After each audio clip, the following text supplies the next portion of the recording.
Hello guys, তো আজকে গিয়েছিলাম আমাদের পাড়ার একটা দিদিদের বাড়িতে। তাদের জোড়া কার্তিক পুজো হচ্ছিলো। তো সেখানে তারা সব ফুল টুল নিয়ে এসেছিলো, আমাদেরকেই বলছিল সাজাতে।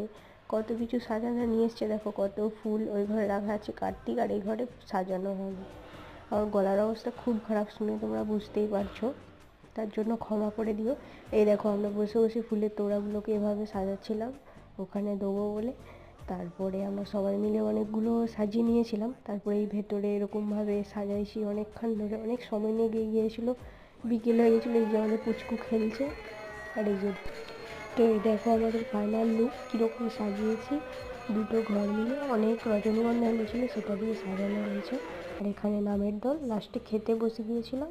অনেক রাত হয়ে গেছিলো, অনেক রাত হয়ে গেছিলো, যার জন্য খেতে বসেছিলাম। রাইস মটর পনির ছিল। তারপর এখানে ডিজে ভাড়া করেছিল, বাচ্চারা বড়রা সব নাচলো, দেখে শেষে বাড়ি